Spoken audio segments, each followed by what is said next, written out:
Hi guys, I'm so excited that you are here. My name is Meris. I am going to be doing this webinar to tell you about 3 strategies I found to be successful in tackling my mental health during nursing school. So before we get started, I'm just going to give you some housekeeping information. First is that I love questions. I love answering questions so much. So I'm going to talk at the beginning and then I'll do a Q&A session. If you want to drop questions in the chat as you think of them, that is completely fine, and then I will address them at the end. So don't wait until the end. That way you can get it all out and not forget anything. The other thing is that we are going to do a drawing at the end of this to give somebody a full year's subscription to Picmonic completely free. So the only thing is you do have to be present at the time of the drawing to receive that. So definitely make sure you stay on until the end if that is something you are hoping to win. Also, this presentation is going to be recorded. It's going to be available on YouTube after this is all done. And so definitely if you have to hop out or something like that, that's completely fine. You can catch it on the YouTube as well. And then the last thing I want to tell you is that I do have a special promotion for you at the end. So stay on at the end. I will tell you about that promotion as well. So, okay. Who am I? Who cares? Why am I here, right? So my name is Meris. I am a senior in an accelerated program at Chamberlain University, the Columbus campus. I am an Instagrammer. It's like really cringy to say that, I'm sorry, but I started an Instagram when I started nursing school, and it kind of became a little bit of a capital T thing. And so then I started a blog as well to answer questions about how to study for nursing school, what I do to be successful, and those other sorts of things. And then I'm a tutor on my campus. I am a peer tutor, so I help to work one-on-one with other students and lead study groups. I am a mentor to nursing students, so I have some mentees that I work with as part of my side gig that I do. I really love supporting nursing students. And then I have a lot of extracurriculars that I do too. I was the president of the Student Government Association at Chamberlain Columbus last year. I am currently the co-communications chair of my Student Nurses Association on campus, and I'm the president of the Ohio Student Nurses Association for the entire state. And I'm also a wife and a mom, so I have 2 small children. They are ages 2 and 4. And so I'm doing all of this while I am in school. So it is definitely quite a fun ride. But I also am somebody who struggles with chronic physical and mental illnesses. So I have a rare genetic condition called familial Mediterranean fever. And so it's not something I can cure. It's just something I have to live with. And it flares up every now and then and lands me in the hospital sometimes. And then I also have just a whole plethora of mental health problems as well. And I know what it's like to struggle physically and mentally and think, gosh, I'm supposed to study and go to school and learn things and take tests and deal with all of this too. That's really hard. So I want to tell you a little bit about the things that I have done to be successful, because I think that these are tips that are useful to all people. These are things that you don't have to be a nursing student to benefit from. You can apply them in any area of your life. So my first tip is going to be to start with one. So a couple of years ago, my best friend told me I should read this book, and I'm going to tell you that the book title has a swear in it. It's the only time I'm going to say it, but just in case there are kids around, cover their ears. So the book is called Unfuck Your Habitat. And I remember reading other self-help books in the past, and they just didn't seem like they were written to suit me. They didn't do anything for me because they kind of assumed that I had it together to begin with, that I had it mostly together and I could just build on that. Nobody seemed to address anything about what do you do when you have nothing together. So I want to tell you, so that you understand where I'm coming from, that I lived in filth, right? I lived in a state of physical disarray because because it was so overwhelming to me to even consider throwing things away because they had accumulated and I didn't know where to start. There were times where my mental health was so bad that I didn't shower for 7 weeks, okay? And I'm telling you this because I want you to understand where I was coming from, that I'm not using the term depression or mental illness in a light manner. I'm using this to represent a debilitating effect on my ability to carry out my activities of daily living. And then I read this book, and this book gave me this idea of progress, not perfection, right? This book gave me the idea that it's okay to do just a little something. I was in therapy and my therapist told me, well, given that you're such a perfectionist, blah, blah, blah. And I remember laughing and saying, I'm not a perfectionist. I, I can't do anything. I'm a procrastinator. And she said, well, yeah, Maris, you're a perfectionist and that's why you procrastinate, because if you think you might fail at it, you don't start at all. And I remember being like, oh, I had that moment of like, oh, you're right. You're exactly right. And so I had this physical manifestation of my mental illness, right? My mess was my physical manifestation of my mental illness. And I lived buried under it. And I looked at it on the whole and said, what am I supposed to do about this? I have years and years of nonsense to deal with. How am I going to deal with this? And this book gave me this idea of, why don't you do just something? Just something.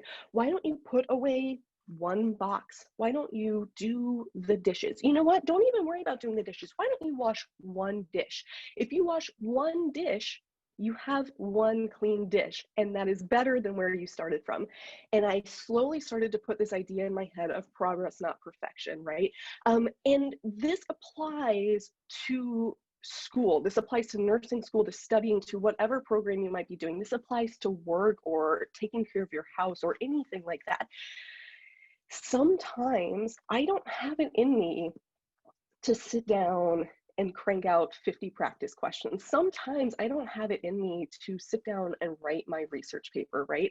So I do something. I do a little bit. Maybe I lie in bed and watch a Picmonic, right? Maybe that's something that I can do. It's very low energy for me to lay in bed and push play on a Picmonic.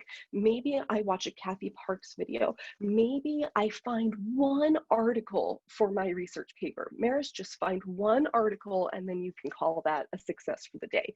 So if you start with one, you're making small but measurable steps towards the thing that you need to accomplish. And that is so huge. And what I heard myself saying was, but who cares? All I did was find one source. I didn't write my whole paper. Okay, you found one source. You are one step closer to doing the thing that you need to do. And it's okay to step back, look at that and take that as a success and say, I did a thing.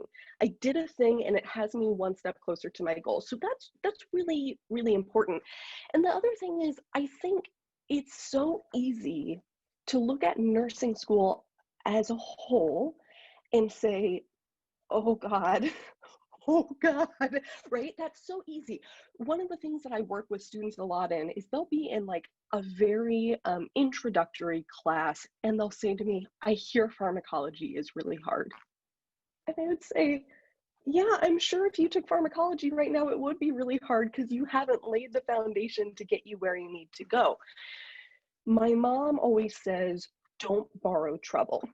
And what she means by that is don't get hung up by what's coming down the line, right? Those are problems for another day.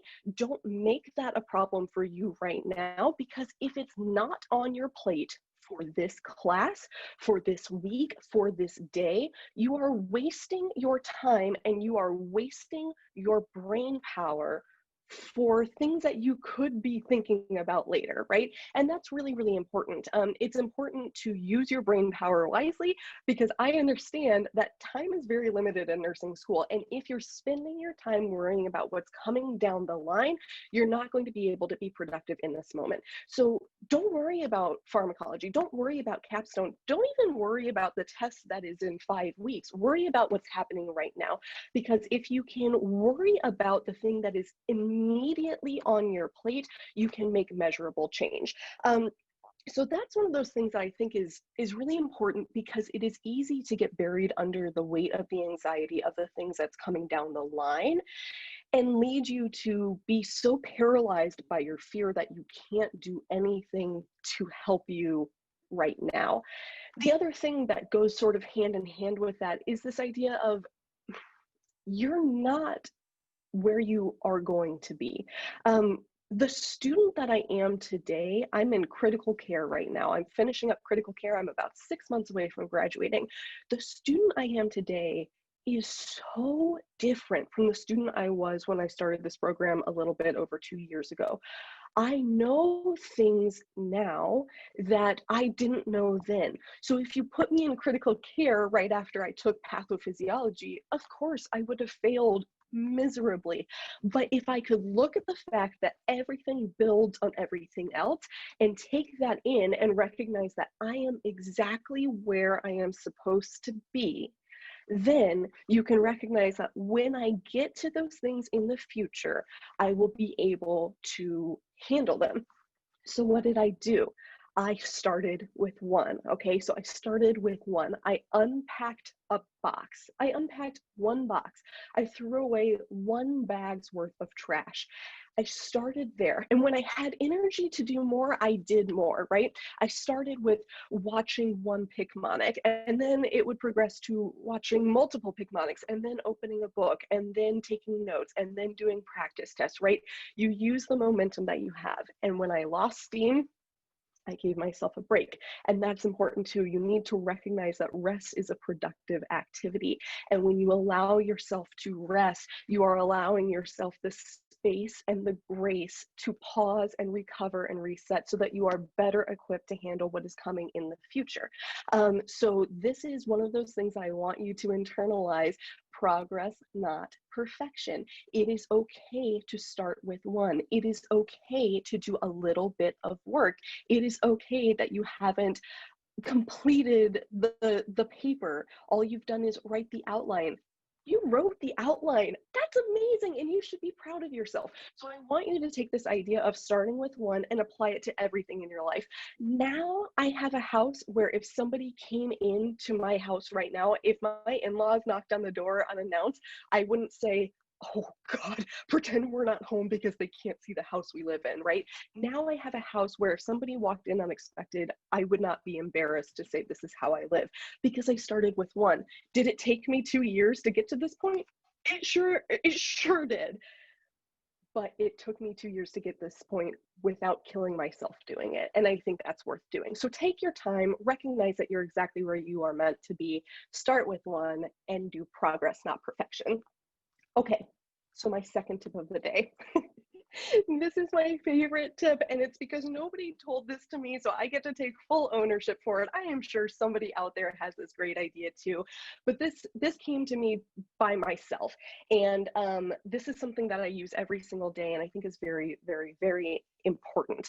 So I'm a list maker, okay? I love to make lists. I have copious amounts of lists that tell me what I'm doing, where I need to be. I have all of these planners and Google calendars and things like that. They're very helpful and I love them. But again, they can be overwhelming when you're looking at the whole picture. So every day I set 3 non-negotiables. Every day, I have 3 things that I need to do when my head hits the pillow for me to call that day a success. If I haven't done these 3 things, then my day has not been a success. And they're not the same every day. And my 3 non-negotiables will be different from yours. So sometimes my 3 non-negotiables are wash my clothes, wash my kids' clothes, and feed the children, right? Sometimes it's that simple.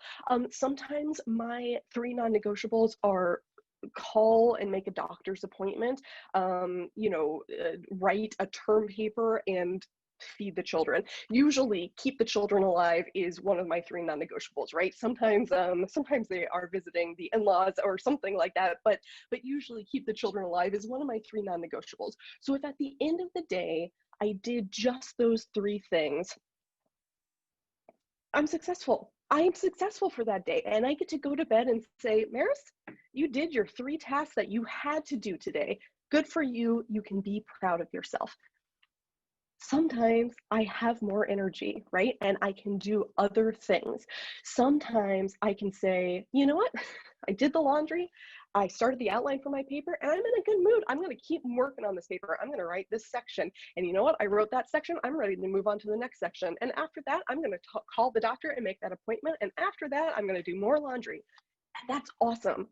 But it's just gravy. It's just gravy on top, right? If I did the three things that I have to do, I've been successful for that day. And I think that's really important because, again, I am a perfectionist, and it's taken a lot of time for me to recognize that doing three things that I have to do is success. So I started out by physically writing it down, okay? I literally would write these things down. And every day on my planner, I would write the three things that I would have to do. I would write out my whole list, but I would circle the three things at the top. But with enough practice, it kind of just became second nature. So now it's not something that I even necessarily have to consciously think about. I have just practiced it so much that I now am able to prioritize my to-do list like this. And it's also okay, by the way, I just want to say this, it's also okay for you to say, originally one of my non-negotiables was that I had to do laundry, but X, Y, and Z just came up, and that's more important. I need to go do that now. So it's okay to change things around, but now I've gotten to this point where I can just know what needs to get done, and I don't have to write it down sometimes. And then sometimes I do. Sometimes my mental health gets really bad. I can always tell when things are slipping when I stop washing my face. I can tell when things are slipping when I don't get out of bed when my alarm goes off, right? I get back in bed or I turn off lights, things like that. When things start to get bad and I can tell that I'm not taking care of myself and my mental health, I'm going to go back to writing those three things down. And at the end of the day, I'm going to look at them and say, yep, you did those three things.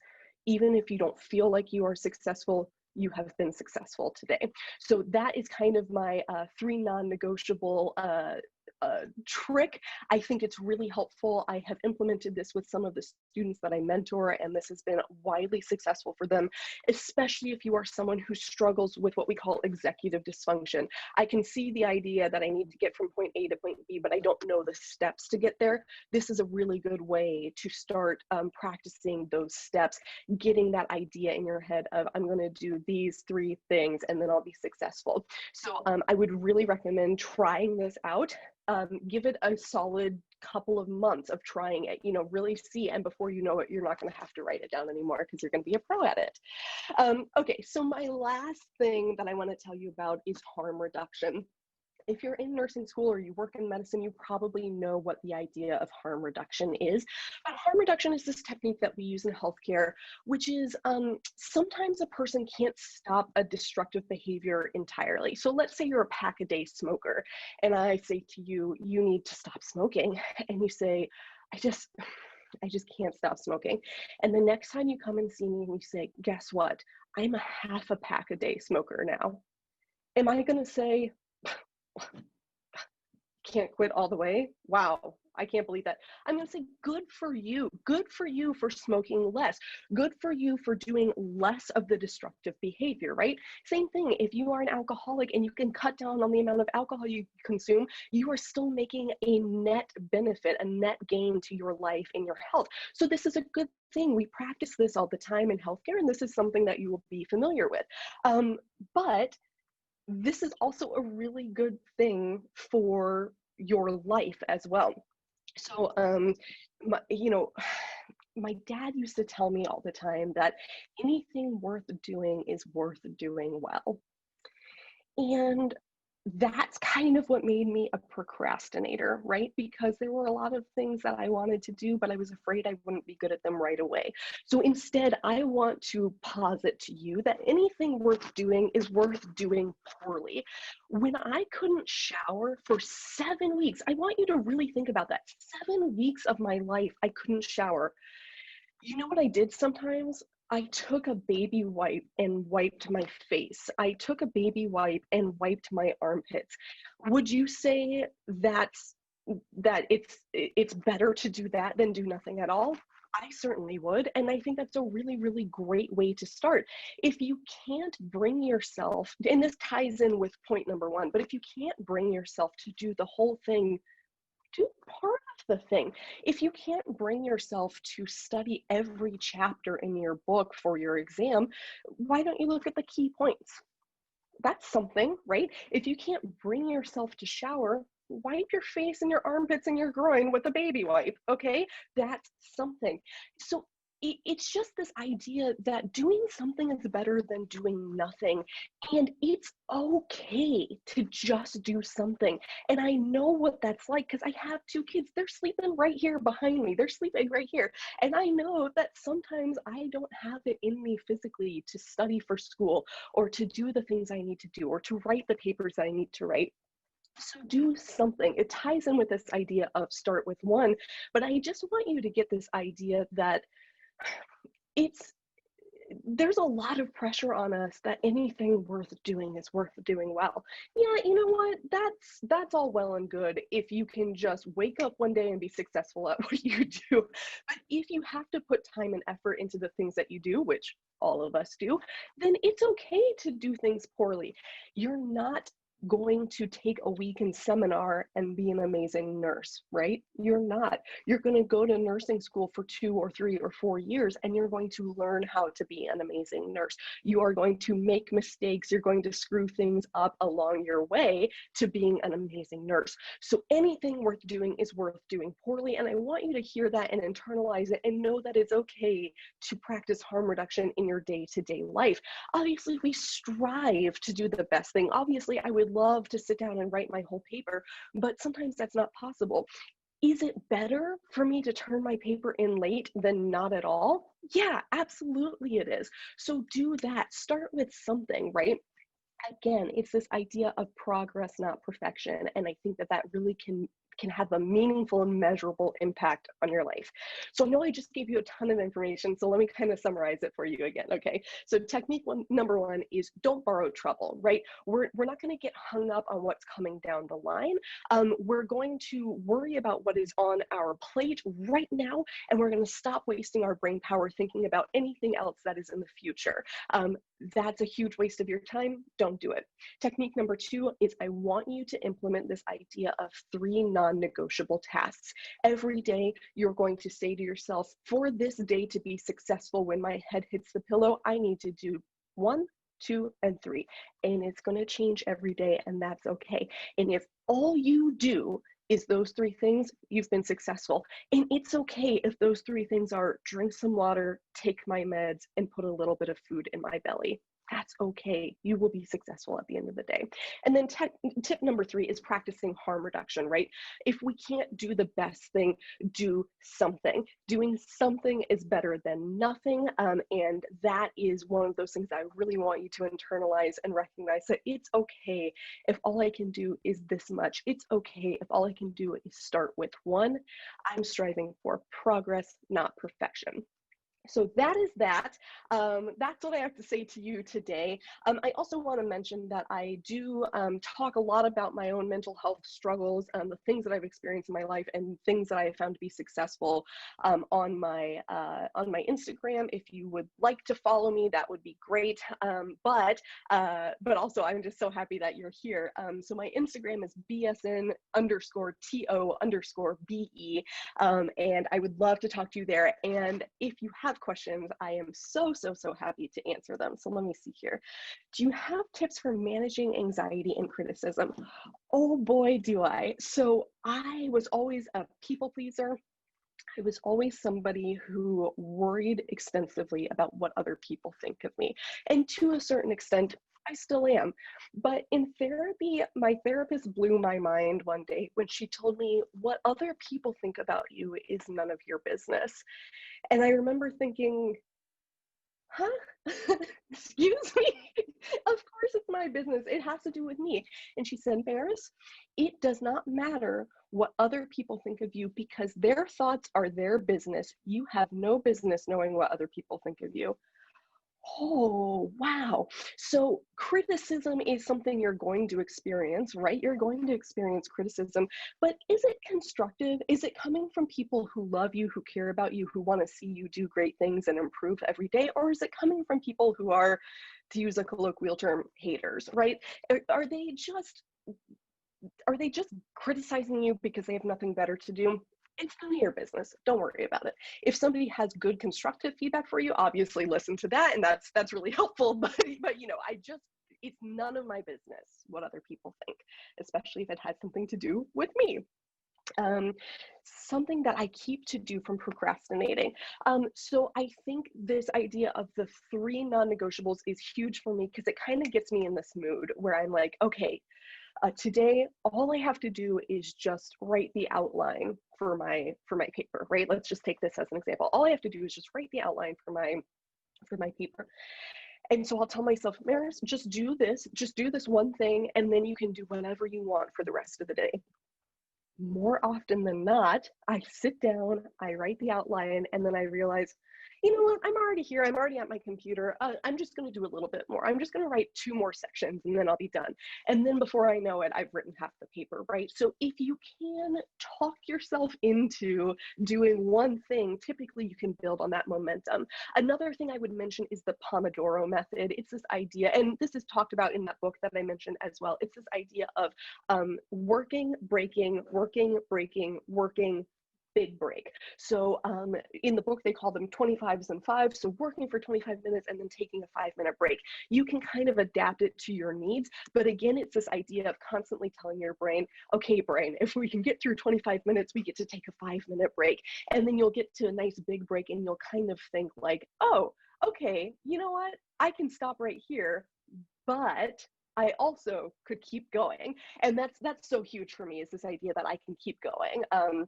So let's see here. All right. Picmonic team, did I miss any questions? Sorry, guys. Awesome. Okay, so we have our winner for the free year of Picmonic. I'm so excited. It is Kelly Sellers, and a member of the team will be reaching out to you. So check your email because you're going to get information on how to redeem your full year. And then if you want to sign up for Picmonic yourself, and please trust me, you do want to sign up for Picmonic because it is a huge life-changing way to study. And I'll tell you really quickly, I know I don't want to go on too much about this, but I use them a lot for this idea of harm reduction. And when I can only do something, I use Picmonic. You know, if all I can do is lay in bed and push play, it's a great resource. And then the other thing is for the things where I am struggling a lot. I remember anticholinesterase inhibitors, that I don't even know what that word means, right? It took me like 5 hours to figure out what that word means. So I just remember going to Picmonic and being like, Picmonic, please help me. And they gave me this great set of Picmonics for it. And when I was taking my exam, it was coming up all the time. So really, really, really was very excited about that. So if you want to get Picmonic for yourself, if you use the code Meris, RN, MERISRN, you will get 30% off. You have to do it in the next 24 hours. So you can go use that code right now and get 30% off your own Picmonic subscription. You'll also, since you registered for this, you will receive a link in your email to redeem that as well. But just make sure it does expire 24 hours from now. So if you want to do that, go redeem that now. And I am really, really thankful that you guys joined me today. Thank you so much for giving me some of your very precious space and time today. It means a lot to me. I hope you guys have a great one.